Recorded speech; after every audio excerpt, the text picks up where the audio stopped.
جو بے نمازی ہے اس کی قربانی قربانی نہیں ہے، اس کی قربانی قبول ہی نہیں ہوگی۔ سعودی عرب کے 99% علماء کا فتویٰ ہے کہ بے نمازی کی قربانی صحیح نہیں۔ ہم لوگ بیان کریں گے تو بوال ہو جائے گا، بوال ہو جائے گا بھائی صاحب۔ علماء کا فتویٰ ہے کہ جو بے نمازی ہے اس کی قربانی قربانی نہیں ہے، اس کی قربانی قبول ہی نہیں ہوگی۔ علماء کہتے ہیں کہ سال کے 360 دنوں میں یہ جو 10 دن ہیں، ذی الحجہ کا چاند نکلنے سے لے کر کے بقرعید والے دن تک، یہ 10 دن سال کے سب سے بہترین 10 دن۔ رمضان کا مہینہ بھی ان 10 دنوں کا مقابلہ نہیں کر سکتا، معاف کیجیے۔ رمضان کے آخری عشرے کی 10 راتوں کی فضیلت ہے، لیکن دن یہ 10 افضل ہے۔ اللہ کے نبی کی بڑی واضح حدیث ہے کہ ان 10 دنوں کی نیکی، ان 10 دنوں کی عبادت سال کے کسی اور دن میں کی جانے والی عبادت ان 10 دنوں کی عبادت کا مقابلہ نہیں کر سکتی۔ اب ذرا آپ جا کے دیکھ لیجئے میرے بھائی کہ ہمارا ان 10 دنوں میں ہمارا حال کیا ہے۔ 9 ذی الحجہ کی تاریخ، عرفہ کا دن، اللہ کے نبی فرماتے کہ عرفہ کے دن کا روزہ، ایک روزہ رکھنے سے 2 سال کے گناہ مٹ جاتے ہیں۔ اللہ تعالیٰ انعام بانٹ رہا ہے اور ہم لینے کے لیے تیار نہیں۔ کتنے مسلمان ہیں جو عرفہ کے روزے کے بارے میں جانتے ہی نہیں ہیں۔ 9 تاریخ کے لوگ بکرا منڈی میں بکرا خرید رہے ہوتے ہیں اور قربانی کی تیاریوں میں لگے رہتے ہیں۔ روزہ کون رکھتا ہے؟ بڑے گنے چنے لوگ روزہ رکھتے ہیں۔ اللہ کے واسطے ان 10 دنوں کی قدر کرو میرے بھائی، اور خاص طور سے عرفہ کا روزہ، 9 ذی الحجہ کا روزہ ضرور رہیں۔ اپنے اہل و عیال کے ساتھ ایک ماحول ایسا بنا دو لگے کہ رمضان کا مہینہ ہے۔ سارے گھر والوں کو سحری میں اٹھاؤ، پورا اہتمام کرو روزے کا، ایسا لگے کہ ہاں یہ اللہ کے رسول کا، یعنی اتنی فضیلت تو کسی روزے۔ 2 سال، 1 سال آئندہ اور 1 سال پچھلے 2 سال کے گناہ مٹ جاتے ہیں عرفہ کے روزے سے۔ تو قربانی کا جو مقصد ہے وہ آج ہم بھول گئے میرے بھائی۔ اللہ نے کہا فَلَهُ أَسْلِمُ، اللہ کے فرما بردار بن جاؤ۔ صرف جانور کے گلے پر چھری چلانا یہ آسان کام ہے، لیکن مکمل فرما بردار بننا یہ مشکل کام۔ آج قربانی شو آف کی چیز بن گئی، ریاکاری کی چیز بن گئی۔ قربانی کرنے والے اپنے جانوروں کی اتنی نمائش کرتے ہیں، اتنا بینا بانٹتے ہیں، اتنی تشہیر کرتے ہیں کہ اللہ کی پناہ۔ ارے بھائی ٹھیک ہے، کوئی تھوڑا اچھا جانور لے آیا، کچھ تھوڑا اپنی حیثیت کے مطابق کمزور لے آیا، بھائی لاؤ، جو لائے ہو لا کے ذبح کرو۔ یہ شو آف کیوں کر رہے ہو؟ صاحب میں تو فلاں جگہ سے بکرا لایا، میرا بکرا تو یہ ہے، میرا بکرا تو یہ ہے۔ قربانی معاف کیجئے گا، ریاکاری اور نمائش کا بہت بڑا ذریعہ بن چکی ہے سماج میں، اور حالات یہاں تک پہنچ گئے کہ جو لوگ ہر سال قربانی کرتے تھے اب وہ اس ڈر سے بھی قربانی کر رہے ہیں کہ اگر ہم نہیں کریں گے تو سماج کیا کہے گا۔ ارے سماج بھاڑ میں جائے، سماج، اس سماج کے چکر میں کتنے حرام کام ہو رہے ہیں اور اس سماج کے چکر میں کتنے حلال کام نہیں ہو رہے۔ سماج کے چکر میں پڑے، اللہ کو راضی کرو۔ ایک مرتبہ حضرت امیر معاویہ نے حضرت عائشہ کو خط لکھا، کہا اماں عائشہ کوئی نصیحت کر دیجیے، ام المومنین کچھ نصیحت کر دیجیے۔ اماں عائشہ نے جواب میں لکھا وعلیکم السلام ورحمۃ اللہ وبرکاتہ، سلام کا جواب لکھا اور کہا کہ من عائشہ ام المومنین الی ابنہا معاویہ، یہ خط ہے ام المومنین عائشہ کی طرف سے ان کے بیٹے معاویہ کے نام۔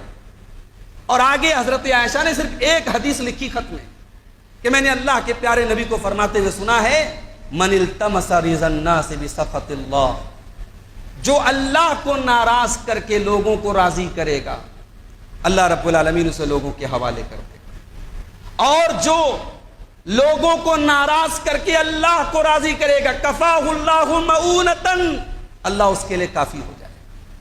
لوگوں کی پرواہ مت کرو میرے بھائی، لوگوں کی پرواہ کرنا بند کر دو۔ اگر قربانی کی استطاعت ہے تو کرو، اور قربانی کی استطاعت نہیں ہے تو یہ کوئی ریاکاری کی چیز نہیں ہے، کوئی دکھاوے کی چیز نہیں ہے۔ قربانی نہیں کرنے سے آپ کا اسٹیٹس نہیں گھٹ جائے گا، طاقت ہے تو کرو، نہیں ہے تو کوئی مسئلہ نہیں۔ لوگوں نے اسٹیٹس سمبل بنا لیا ہے، فلاں صاحب اتنے بکرے کی قربانی کر رہے ہیں، فلاں صاحب کیا اتنے کا جانور آیا، یعنی قربانی آج اسٹیٹس سمبل بن گئی، لوگوں کی شان دکھانے کا ذریعہ بن گئی۔ شرم آنی چاہیے۔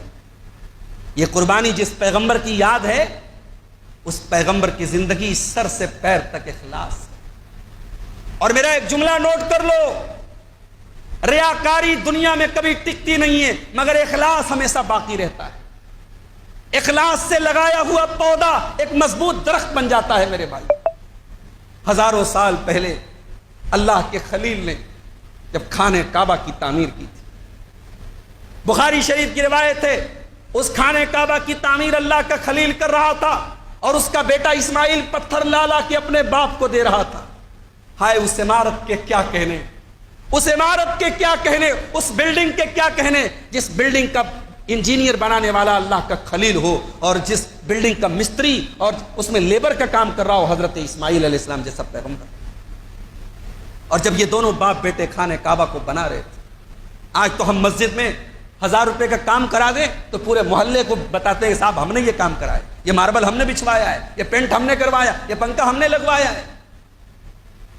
ہم لوگ تو ذرا ذرا سی باتوں پہ اکڑ کے سینہ تان کے چلتے ہیں۔ یہ اللہ کے دو پیغمبر ہیں اور اللہ کا گھر بنا رہے، خانہ کعبہ بنا رہے ہیں، ایک ایسا گھر بنا رہے ہیں جس کو بیت اللہ کہا جاتا ہے، اللہ کا گھر کہا جاتا ہے۔ اور اس خانہ کعبہ کو بنانے کے ٹائم ان کی زبان پر کوئی ریاکاری نہیں ہے، کوئی دکھاوا نہیں ہے، کوئی نمائش نہیں ہے، بلکہ بڑے درد کے ساتھ کہہ رہے ہیں ربنا تقبل منا انک انت السمیع العلیم، پروردگار ہمارے اس عمل کو تو قبول فرما لے، تو تو دلوں کا حال جاننے والا ہے، تو تو فریادوں کو سننے والا ہے۔ یعنی اس بات کی فکر ہے کہ اللہ ہمارا یہ عمل قبول کر لے۔ اور اللہ نے کیسے قبول کیا میرے بھائی؟ جس پتھر پہ کھڑے تھے حضرت ابراہیم علیہ السلام، اس پتھر پہ ابراہیم کے قدموں کے نشان بن گئے، اور اللہ نے قیامت تک کے مسلمانوں کو حکم دیا وَاتَّخِذُوا مِن مَقَامِ إِبْرَاهِيمَ مُصَلَّى، جب بیت اللہ کے پاس نماز پڑھو تو مقام ابراہیم کو مصلی بنا۔ اخلاص اس کو کہتے ہیں میرے۔ ہزاروں سال پہلے جب وہ گھر بن گیا، اللہ نے حکم دیا اے ابراہیم خانہ کعبہ تو تو نے بنا لیا، اے ابراہیم تم بھی سن لو، اے اسماعیل تم بھی سن لو، ان طہر بیتی للطائفین والعاکفین والرکع السجود، یہ میرا گھر ہے، یہ اللہ کا گھر ہے، یہاں شرک نہیں ہونا چاہیے، یہاں بت پرستی نہیں ہونی چاہیے، یہاں ہمیشہ لا الہ الا اللہ کی آواز آنی چاہیے۔ جب فتح مکہ ہوا اور اللہ کے نبی خانہ کعبہ کے اندر داخل ہوئے اور وہاں ابراہیم علیہ السلام اور اسماعیل علیہ السلام کی تصویریں دیکھی اور بت دیکھے، اللہ کے نبی نے بڑے غصے میں ان تصویروں کو ختم کیا، ان بتوں کو گرایا اور کہا کہ یہ اللہ کا گھر تھا، ان نبیوں نے توحید کے لیے اس گھر کو بنایا تھا، آج اس گھر کو بھی انہوں نے شرک کا اڈا بنا دیا اور یہاں ان نبیوں کی تصویریں رکھ دی اور ان کی مورتیاں ان کے بت رکھ دیے لوگ۔